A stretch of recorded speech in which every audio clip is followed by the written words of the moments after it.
The following message is by Pastor John Piper. More information from Desiring God is available at www.desiringgod.org. Revelation chapter 8, verses 1 through 5. And when he broke the seventh seal, there was silence in heaven for about half an hour. I saw the seven angels who stand before God, and seven trumpets were given to them. And another angel came and stood at the altar, holding a golden censer. Much incense was given to him, that he might add it to the prayers of all the saints upon the golden altar which was before the throne. And the smoke of the incense, with the prayers of the saints, went up before God out of the angel's hand. And the angel took the censer, and he filled it with fire of the altar, and threw it to the earth. And there followed peals of thunder, and sounds, and flashes of lightning, and an earthquake. The utterly astonishing thing about this text is that it portrays the prayers of the saints as the instrument by which God, at the end of the age, ushers in the close of the world with His great judgments. It pictures prayers, the prayers of the saints, as accumulating on the altar before the throne of God until the time appointed by God when they are taken like fire from the altar and thrown upon the earth, causing great upheavals at the end of the age. In other words, what this text is about is what has become, over the last 2,000 years, what has become of the prayers of the saints when millions of times, year after year, month after month, week after week, saints with a God-exalting faith have said, "Hallowed be thy name, thy kingdom come, thy will be done all over the earth the way it's done in heaven." What has become of those prayers? What do you think God does with millions upon millions of ascending prayers from the church of God around the world, year after year, as they cry out, "Come, Lord Jesus. Wrap it up. Bring your kingdom. Hallow your name. Fill the earth with your glory." What do you think? Do those prayers just kind of go plunk on the ground, bang off the ceiling, disappear into the stratosphere? You know where they go, according to this text? They go into an altar. An altar of God before the throne, and a fire is blazing. And it's growing hotter, hotter, more beautiful, and mingled with the incense of heaven and the prayers and worship of the angels. It is arising with more and more pleasure into the nostrils of God until the fullness of time, when He looks down at the prayers of the saints, millions upon millions upon millions upon millions of them, for 2,000 years said in His Son's name. He calls for an angel, Michael, Gabriel, and He says, "Fill your censer. The time has come. And take those prayers faithfully prayed for the consummation of my kingdom and throw them on the earth and make it happen." This text is about the unbelievable role of the church in bringing this world to an end. My breath has been taken away in the last 3 weeks of pondering this text. I said to the group praying downstairs before I came up, I really think you need a massive vision of the sovereignty of God in order to properly handle the massive vision of the significance of the people of God in this text. Lest we become God. Because what this text says is that the supplications of us tiny, little, insignificant human beings is the means by which this age comes to consummation. God will not end the world and wrap it up and bring His kingdom until we have filled the altar with our prayers. It is an awesome text. and an awesome truth. And I want us to stand back now and try to get our bearings in this book, because I've sort of dumped it on you, and Revelation is the most strange book in the Bible. It's the one book that John Calvin did not write a commentary on. Anybody wonder why? He didn't know what was going on. He couldn't figure this book out. A lot of people today think they've got it figured out. I don't think they probably do, as clearly as some of them lay it out on their charts. I don't have a chart of Revelation, but I think I get the gist of Revelation. I get the thrust of Revelation, and I can see some trajectories in Revelation, and that's all I'm going to claim this morning. And that will be enough to blow your head off if you've got eyes to see. Really, I remember writing a big paper on Revelation in seminary called The Doctrine of Least Meanings. Meaning, if the least that I understand is true from Revelation, I ought to be so radically different than I am, and this church ought to be so radically different than it is. Who needs the rest of the book? You know, just what you can understand from Revelation is enough to keep your heart and mind reeling for years to come. But I've got to try to show you where we're coming from now in chapter 8. I've kind of plopped you right into chapter 8, and the first thing you read is verse 1, and when he broke the seventh seal, there was silence.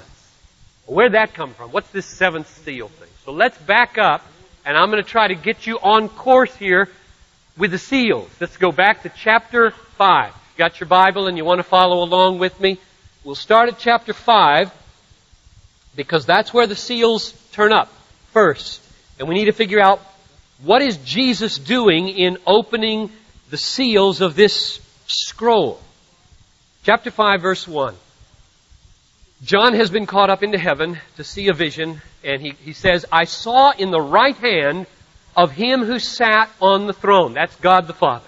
He saw God with a book in his hand, a scroll, written inside and on the back, sealed up with 7 seals. Now, let me try to clarify what he's looking at here. This is a book. Book is not a good translation for this word. They didn't have these back then. This is a codex.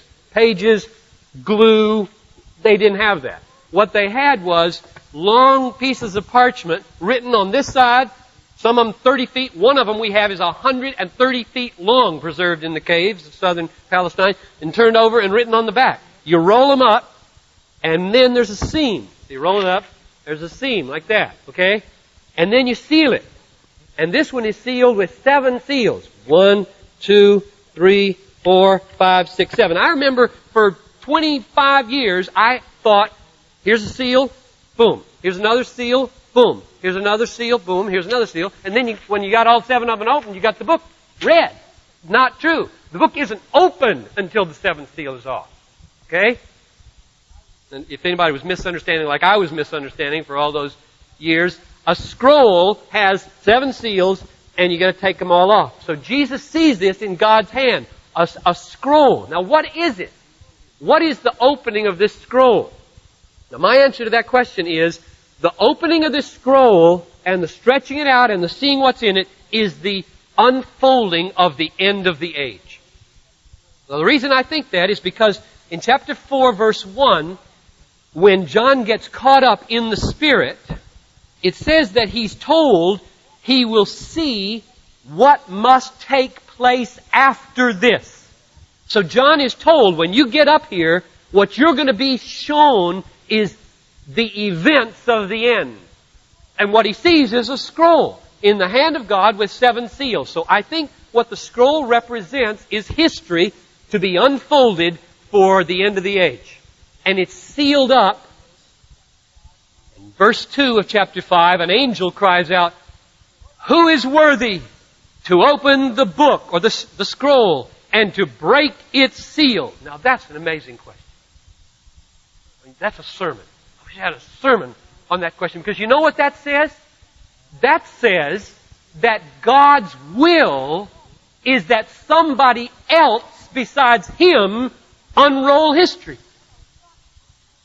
I mean, that ought to shock us.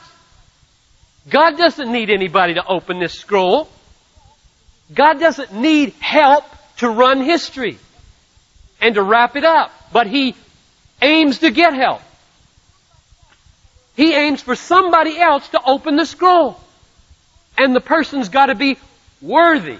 And so the angel says, who is it? Where is he? And the answer, verse 3, no one in heaven or on earth or under the earth was able to open the scroll or to look into it. And John starts to cry. The reason he's crying, I think, is because he was told in chapter 4, you're going to see it. You're going to see history unfold before your eyes, and you're going to write some of it down for Minneapolis. So they can catch on to the trajectory of God and how it's all going to be wrapped up. And they can establish their faith and know He's going to win. That's the point of Revelation, by the way. God wins. And he's crying because the angel says, there is nobody. Verse 5. An elder, I don't know who these people are, 24 elders around the throne representing the dignity and awesomeness of God's counsel. Maybe. Stop weeping, he says. Behold, the Lion that is from the tribe of Judah. That's Jesus.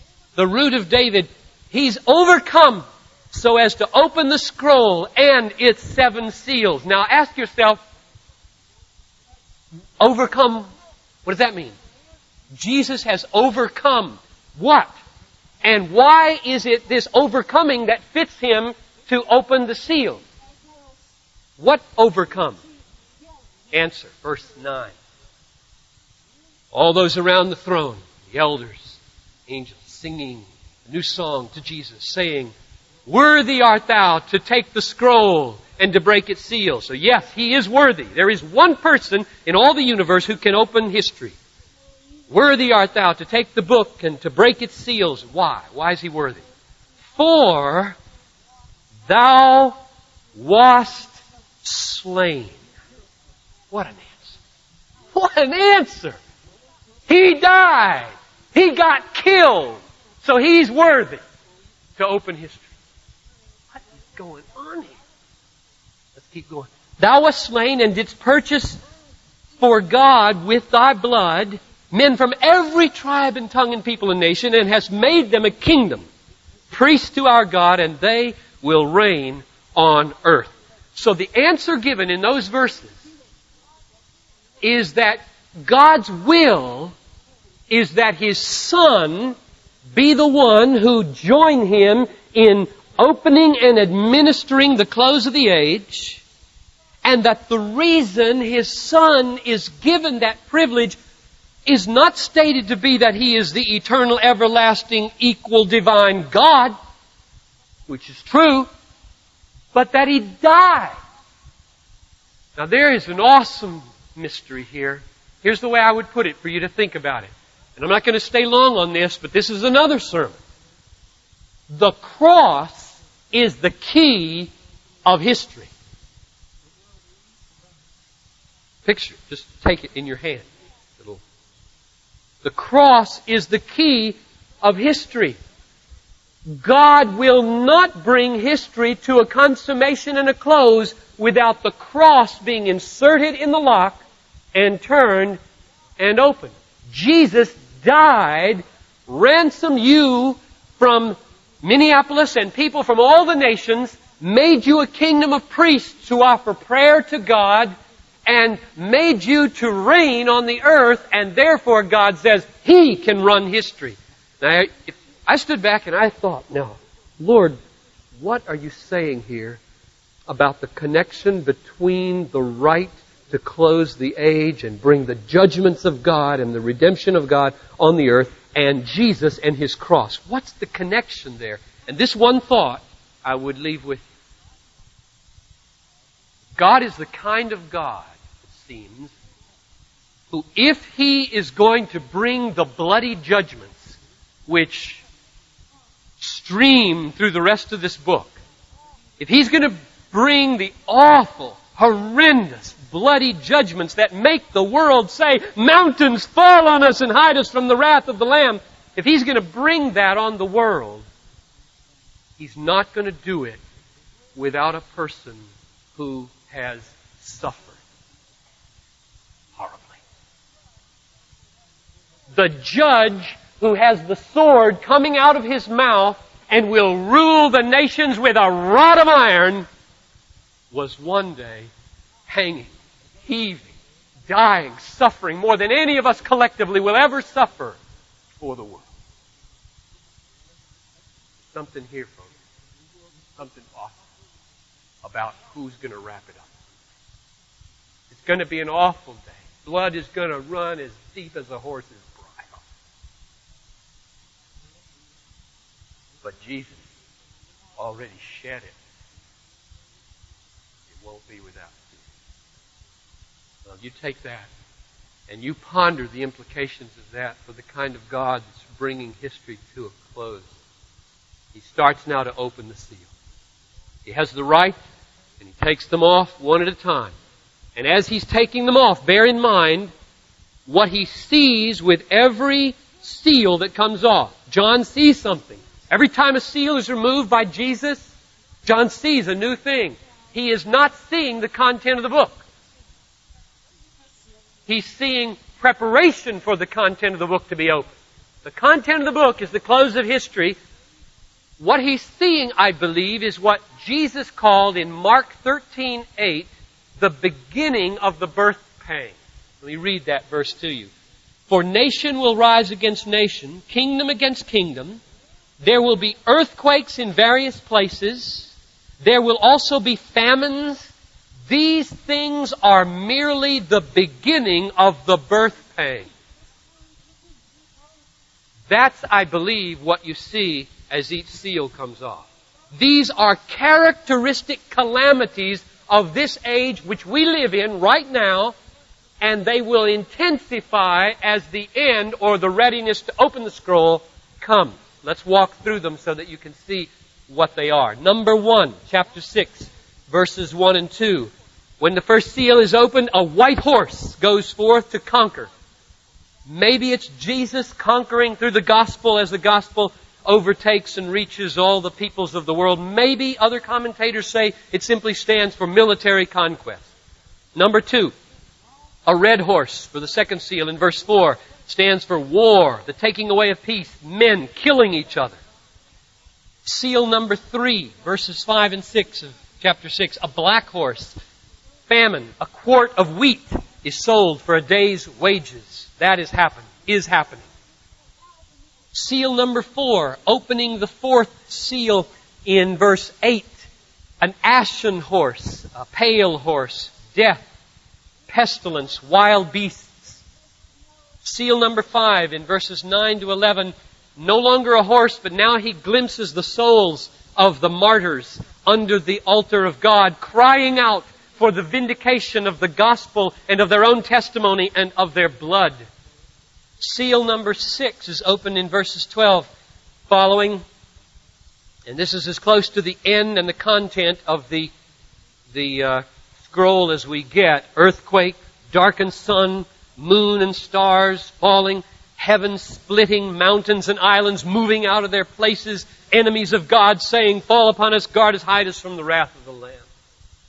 And that's it before the seventh seal.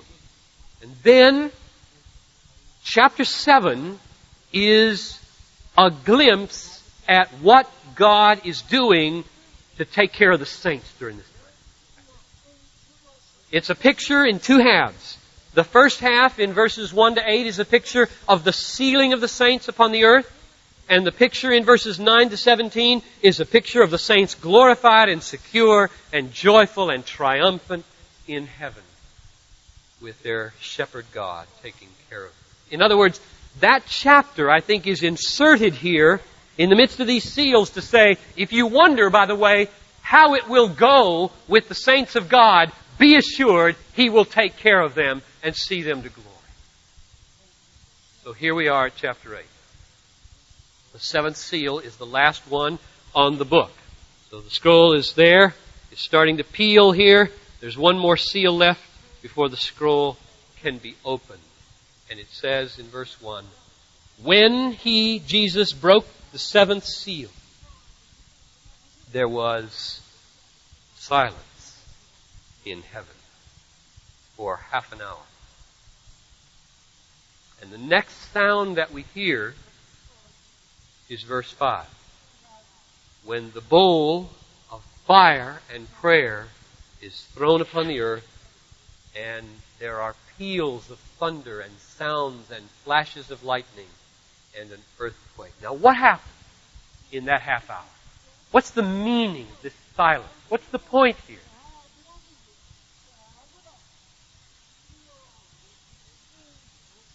Up until now, the sovereignty of God in the opening of the seals and the bringing of judgments of various kinds upon the earth is stunning. And you don't see our role at all. Here comes pestilence, and here comes war, and here comes beasts, and here are the saints dead in heaven. And the question arises, do we play any role at all in history? Are we like leaves blown off a tree on the ocean of sovereignty, just kind of floating here and there, or like a little feather that comes off a bird in the wind and just blows with divine providence wherever it goes, and there's no causative role for the saints in the world? One of the purposes of this half hour is to push everything aside, to silence heaven, and make crystal clear your role. It is an astonishing one. Let me read you just a couple of sentences from Leon Morris' commentary. He says, the saints appear insignificant to men at large. Isn't that true? I mean, have you ever thought how the world views the church? I mean, they're at home. What, are they watching the Vikings already? Yep, they're watching the Vikings. They're at home, they're watching the game, and they're thinking, man, what a drag to be in church. I mean, if you're talking about an irrelevant event in the history of the world, it's the gathering of all those crazy Christians in all those houses of worship all over the city. Are they ever crazy? What a waste of time. Zero significance in their mind. The Vikings, whoa, reality, woo! I mean, good grief. Here's what Leon Morris says. The saints appear insignificant to men at large. But in the sight of God, they matter. Even great cosmic cataclysms are held back on their account, and the praises of the angels give way to silence so that the saints may be heard. So there are two things at least going on in this silence. One is a dread, dumbstruck awe as the hosts of heaven sort of shudder back from the scroll that begins to peel open. And they're saying, if the seals were that, what will the scroll be? And they tremble with dumbstruck dread and awe in silence for half an hour. But there's something else going on in that silence. Verse 3. Another angel came and stood at the altar holding a golden censer. And much incense was given to him that he might add it to the prayers of all the saints. Well, let's just stop right there. That is the most important phrase. 3 weeks ago, that's what took me. As I was saying, Lord, what for prayer week this year? What for prayer week? This is the phrase that said, here it is. The prayers of all the saints. That's you, all right? Anybody not included in there? If so, come forward at the end of the service and we'll pray you into sainthood. Okay? Which simply means becoming a Christian. Believe. Christians are the saints. You are there. This angel comes and he has a censer full of the incense of heaven, the angelic worship and prayer, and he adds it to the prayers of all the saints upon the altar. Everything that's been gathering there over the years, centuries, which was before the throne of God. He's pausing here in silence to show John and to show every reader of John's book what role you play in bringing history to consummation. And it is a role that is absolutely breathtaking and stunning. Do you ever wonder what becomes of your prayers? Do you ever ask, when I pray, hallowed be thy name? When I pray, thy kingdom come, Maranatha, come Lord Jesus, wrap it up, hasten the day, speed the gospel. What happens to that prayer? What happens to it? Well, I'll tell you what happens to it. It goes onto a microchip in the altar. I was thinking, if human beings can invent, and we are amazing in what we can invent. That's why we've got to keep God so central in our eyes, lest we become self-idolaters. If humans can invent a microchip on which there are millions of bytes of communication, God has no problem recording your prayer. And they're all there. Every one of them that you've ever prayed, or that any saint in any little closet, in any little prison, out of the way, never heard of, dying, poof, gone, unknown, forgotten. It's there on the altar. And it is burning. And it is burning brighter and brighter. And God smells it. And one of these days, he says here, an angel is coming. And the angel's going to have a censer, which I think represents probably the worship and the prayers of the angelic hosts, to mingle with what's already there. Verse 4, the smoke of the incense with the prayers of the saints went up before God out of the angel's hand. It's rising, and God is smelling it, and in His infinite wisdom, He knows when the time has come for the maximum glorification of His Son, when to take the altar of prayers prayed in His Son's name and do them. Verse 5. The angel took the censer. He filled it with the fire of the altar. That's the burning prayers of the saints. And he threw it on the earth. And that brought about the beginning and carries forth to the end the unfolding of history. Thunder, sounds, flashes of lightning, and earthquake. The unmistakable point of this text is that your prayers bring the close of history.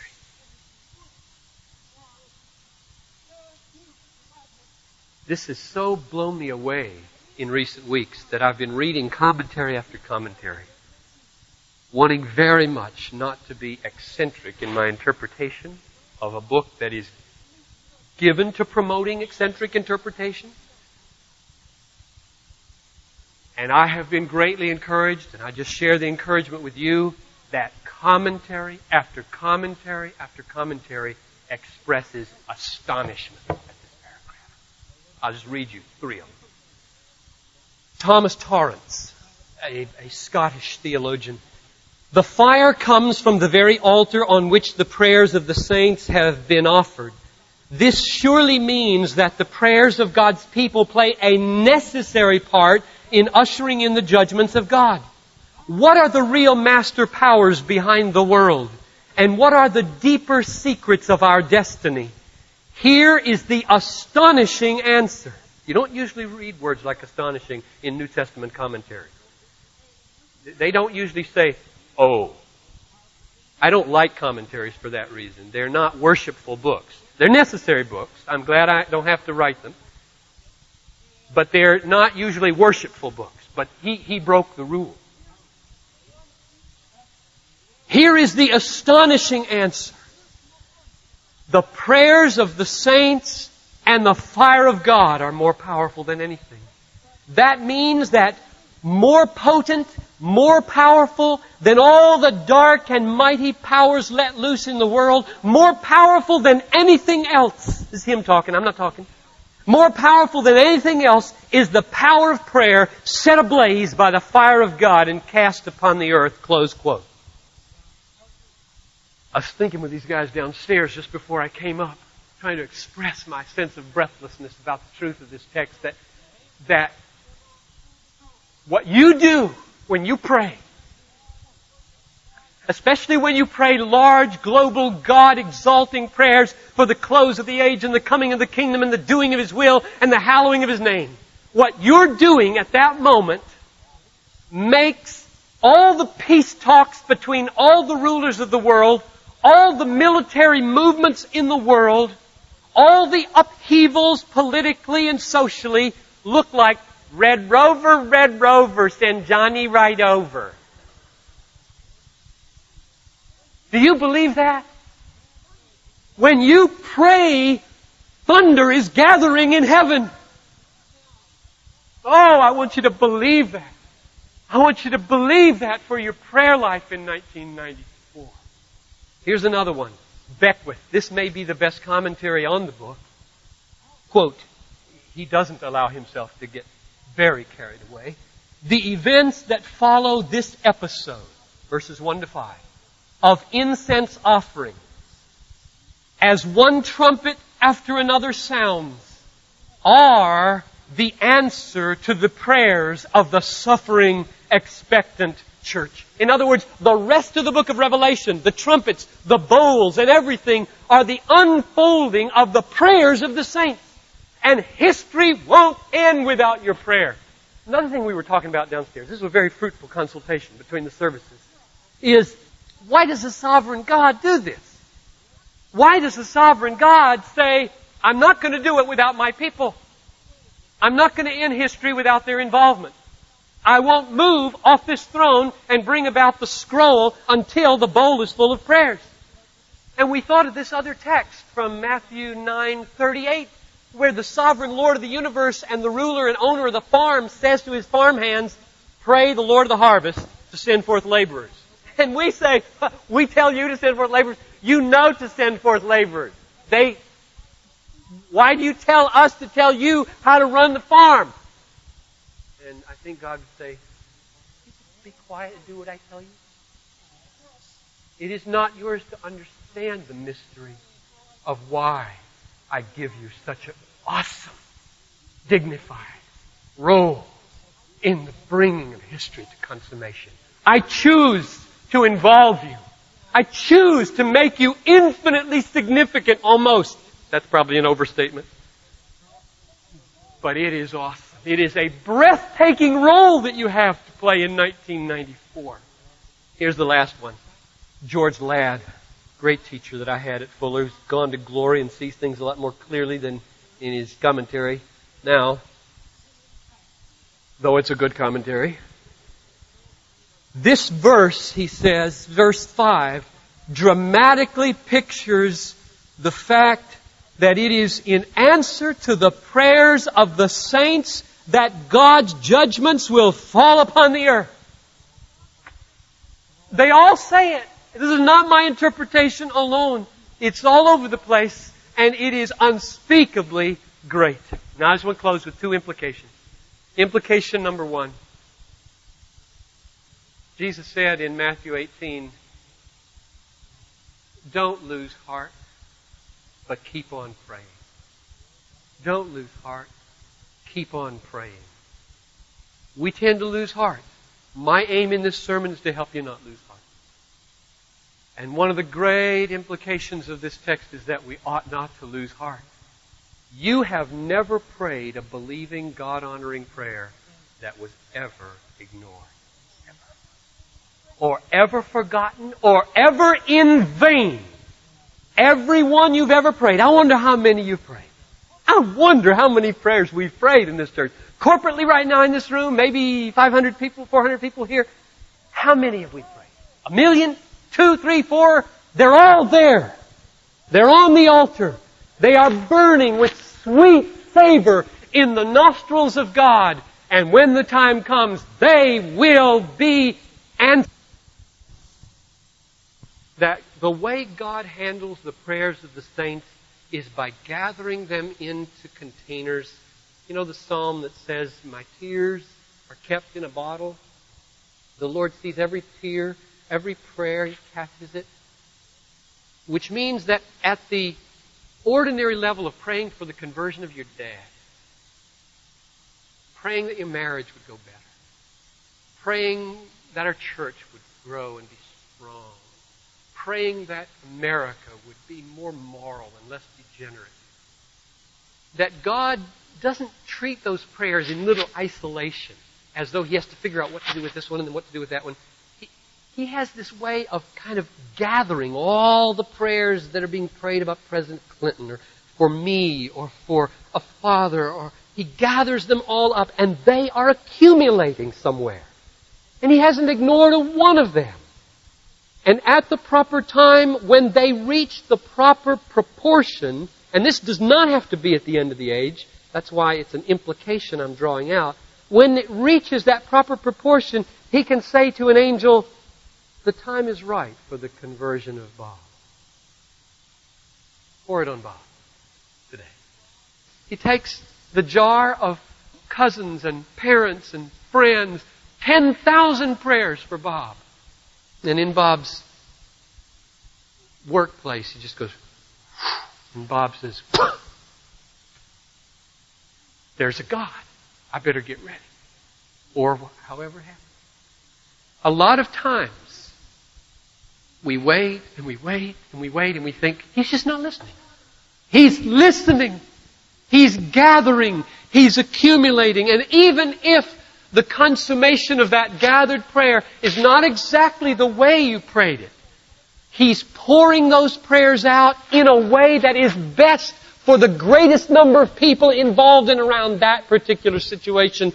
And we have to stand in awe and say, I wouldn't run the world the way you do, God. I would do it this way and I would do it that way.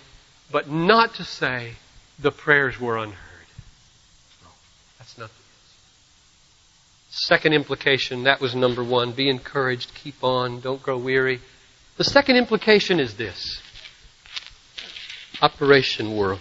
God did something last November.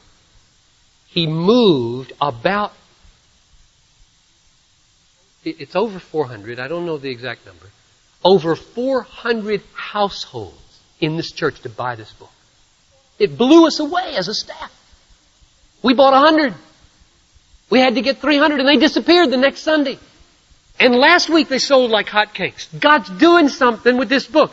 Something is tugging this congregation to put this in your house. This is a book about how to pray through the world. We as a staff try to catch on to God's Spirit sometimes. We try to say, are you doing anything? And we want to get on board if you're doing it. You know, if the wind's blowing, we don't want our motors on the boat. We want our sails in the sky. So we lifted our sail up and we believe that God is doing something. And what He's doing is preparing you to pray through this book in 1994.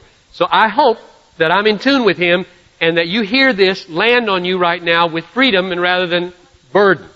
That I'm inviting us as a church to pray through Operation World in 1994. Philippines, September 16 to 18. You ever devoted any, 16, 78, 3 days to praying for the Philippines? El Salvador, April 26th. All kinds of facts to help you pray for El Salvador. Belize, March 6th. Let's do it. I just think the flavor it will give to our church to daily open this up, read some facts about the country, and send up onto the altar a prayer like, Lord, bring your kingdom in Germany. Bring your kingdom in Guam. Bring your kingdom in Indonesia. Bring your kingdom in Kenya. Bring your kingdom in Nepal. Bring your kingdom in Oman. Bring your kingdom in Romania. And every one of them lands on the altar, and it is not wasted. And it may be, if my principle that I drew out of the text is right, that it won't be the end of the age when that happens, merely. It'll be 1989 and 70 years of anti-communist praying is poured out on the USSR. That's what happened. That's what happened. It's over. And for any who have eyes to see, it was a failure. Godless communism and totalitarianism is a failure. Bless God, in response to 10 million prayers, the time came earlier rather than later. And He poured His altar bowl out on that land, and He hasn't stopped pouring to this moment, as some of you know and are ready to join Him in working. Your prayers will bring in the close of the age. Never are they in vain. Let's pray. Lord, tomorrow night, the Perspectives course will set a match to the tinder of this truth. And I pray that 100 of our people and those outside this church will be there to explode with you in your purposes for the world. We're going to take a few minutes now, Lord, and lift our voices to pray. And I ask, Father, that you would come and that you would enable us in these next few minutes to lay on the altar some of the most earnest, God-exalting, loving, believing prayers that we've ever laid. In Jesus' name. Thank you for listening to this message by John Piper, pastor for preaching at Bethlehem Baptist Church in Minneapolis, Minnesota. Feel free to make copies of this message to give to others, but please do not charge for those copies or alter the content in any way without permission. We invite you to visit Desiring God online at www.desiringgod.org. There you'll find hundreds of sermons, articles, radio broadcasts, and much more, all available to you at no charge. Our online store carries all of Pastor John's books, audio, and video resources. You can also stay up to date on what's new at Desiring God. Again, our website is www.desiringgod.org. Or call us toll-free at 1-888-346-4700. Our mailing address is Desiring God, 2601 East Franklin Avenue, Minneapolis, Minnesota, 55406. Desiring God exists to help you make God your treasure, because God is most glorified in us when we are most satisfied in Him.